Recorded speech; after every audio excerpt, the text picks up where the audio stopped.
Good morning mga langga. So today is Thursday. So nagising ako na sobrang sakit ng katawan ko kasi the other day nagpintura ako ng ceiling namin and nakakapagod siya. Na-underestimate ko yung area. Akala ko madali lang. Hindi pala. So ceiling lang yung natapos ko the other day. And today, magpipintura ako ng aming bedroom kasi gusto ni Mark na pinturahan ko na siya. And pagkatapos ng bedroom, pinturahan ko na din yung living area. So, unahin ko muna yung aming bedroom. But before that, magbabad muna ako dito sa bathtub kasi ang sakit talaga ng aking katawan. Yung kamay ko, ang sakit kasi, di ba, ang hirap talaga magpintura sa ceiling. But anyway, so yeah.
Hello mga langga, magtiti ako. Napagod ako sa pagpipintura today. Tinapos ko lang yung bedroom namin kasi inumpisahan ko siya kahapon and then today ko lang natapos talaga. Kanina pa naman, kaninang hapon. And then after, naglinis din ako dito sa kitchen and nag-mop ng floor. And ngayon, magpapahinga naman ako. Sabi ni Mark sa akin, parang meron daw akong marathon. Sabi niya, magpahinga din daw ako pag may time. Gusto ko kasing matapos yung mga gusto kong gawin before ako umuwi ng Pinas. So, uuwi ulit ako ng Pinas. Diba? So, uuwi ako next month. Pero pag hindi ko naman matapos, pwede ko naman syempre na gawin pagbalik ko dito. Pero mauna ako kay Mark, tapos susunod siya sa akin. And then, sabay na kami pauwi dito. Parang ang sakit ng katawan ko. So, every morning, pagising ko, parang hindi ako makagalaw kasi ang sakit ng mga kamay ko. Kasi ang laking area. So, yun nga, nabanggit ko ba, na pininturahan ko yung ceiling and nakakapagod talaga siya kasi ganun ka ng ganun. So, ang sakit sa liig. And then, yung next na ginawa ko is yung bedroom namin. So, hindi ko na nga nagawa dito sa living area kasi umpisan ko sana yung dito na area. Kala ko to-turn on na naman yung vacuum. Saglit lang.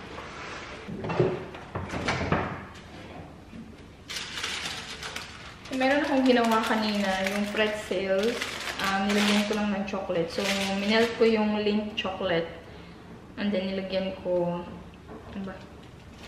Minelt ko yung chocolate. Tapos, nilagay ko yung pretzels. Ayan. Kaso lang, madaling matunaw yung Lindt chocolate. Lindt. Tama ba yung pag-pronounce ko?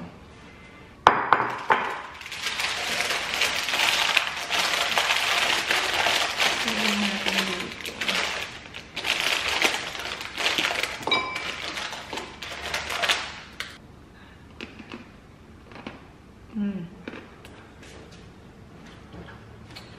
Hello mga langga. So, habang nagtiti ako, i-assemble ko yung dressing table na binili namin nung nakaraan. O diba, ang dapat na mag-relax. May gagawin pa talaga. Madali lang naman to, hindi naman to mahirap. So, i-assemble ko na para iba naman yung gagawin ko bukas. So, dito ko ilalagay yung dressing table na nabili namin.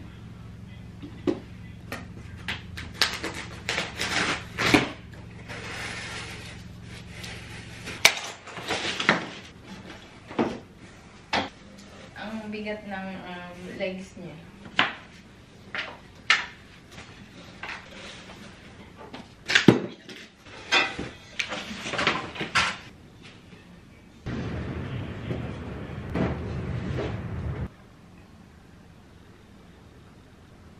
Napapadali yung pag-assemble ko kasi meron ako nito.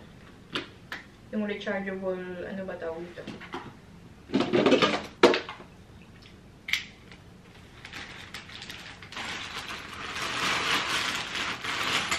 Pag nakikita to ni Mark, itong mga screw na to, na-illustrate siya. Kasi yung hirap daw.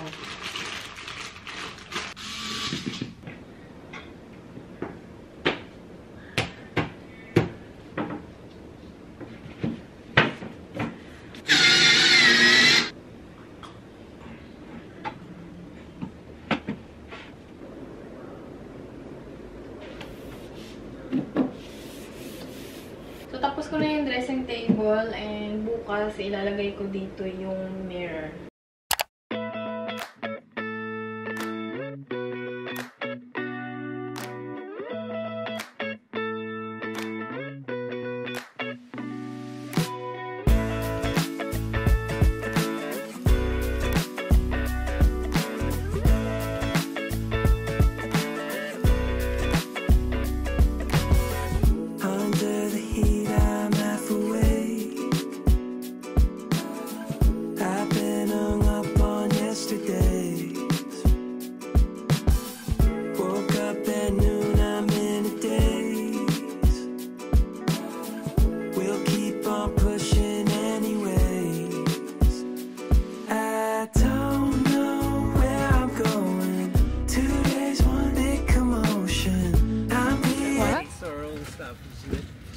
The poor bugger. I do a lot of bloody work. She doesn't know it's going to be you. Yeah, they all think it's going to be me, love. Except that I married a tradeswoman. I married a tradie. You did.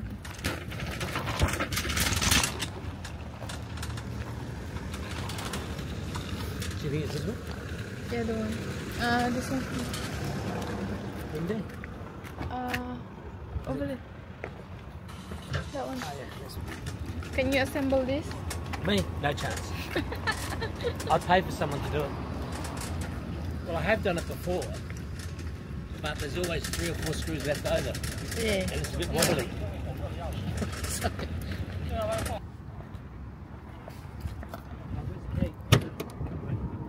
What do you mean it's not working? Oh. You want to I open it? must be too far away from the engine.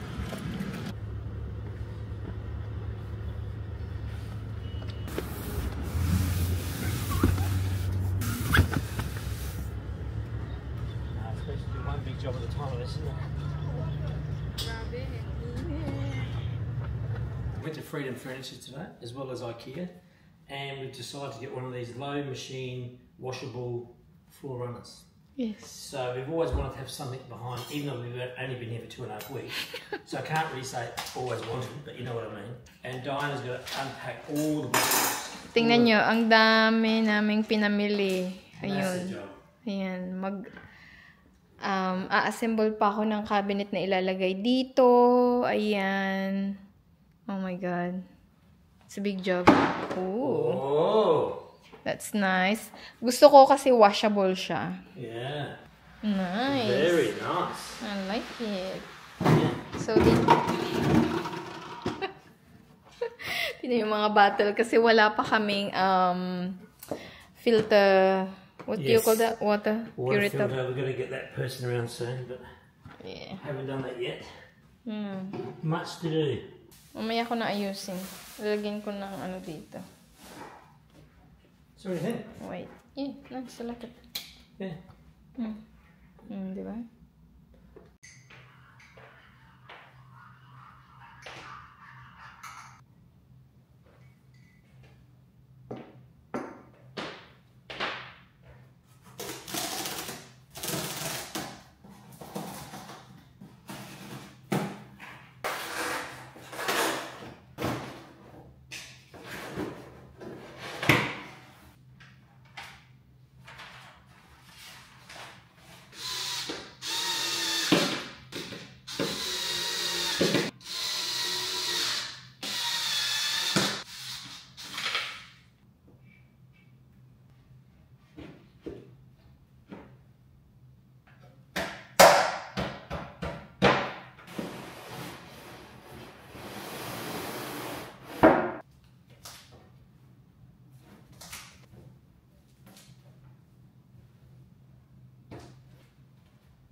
Hello mga langga! So, it's Sunday night. Gusto ko lang kayong i-update sa natapos ko dito sa bago naming apartment. So, natapos ko na yung bedroom namin. Tapos ko na siyang pinturahan.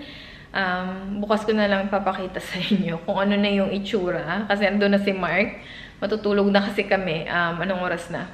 Gusto ko lang ipakita sa inyo yung nagawa ko dito. Ayan. Saglit lang.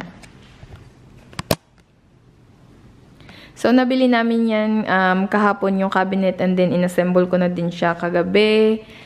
And yung mga decoration, binili din namin kahapon. And then yung mirror, pinalitan namin. So, binili namin yan kanina kasi kagabi yung nilagay ko dyan is medyo maliit siya and hindi namin nagustuhan ni Mark. So, bumili kami ng mas malaki. And then yung maliit, nilagay ko dun sa bedroom namin. O, yan. And then, itong sa likod ko, yung shelves na yan. Kasi andyan na yan nung lumipat kami dito. So, tatanggalin ko yan bukas. Kasi iba yung ilalagay ko dyan. And then, ayan, ewan ko kita nyo, ayan. Hindi ko patapos na pinturahan dito. So, bukas ko tatapusin to. Tatanggalin ko muna yan. And, pipinturahan ko to bukas. Sana matapos ko siya. And then, i-assemble ko yung, ano ba tawag dito? Yung TV unit na nabili namin din kanina. Na ilalagay ko dyan. Kasi ano ko yan eh. Yung sewing table ko yan. So, yan lang nilagay muna namin dyan. And, bukas, iba na yung nakalagay dyan. So, wala pa kaming TV talaga. Yung TV na yan is TV monitor. So, dyan ko lang muna nilagay. Saka namin bibili ng TV pagbalik na siguro namin galing Pinas. But yeah, so ito na yung itsura ng living room namin. And yung kitchen, ayan, yung mga kalat. Andyan pa yung mga mga gamit ko pang pintura. So dyan lang muna kasi hindi pa ako tapos. Yes.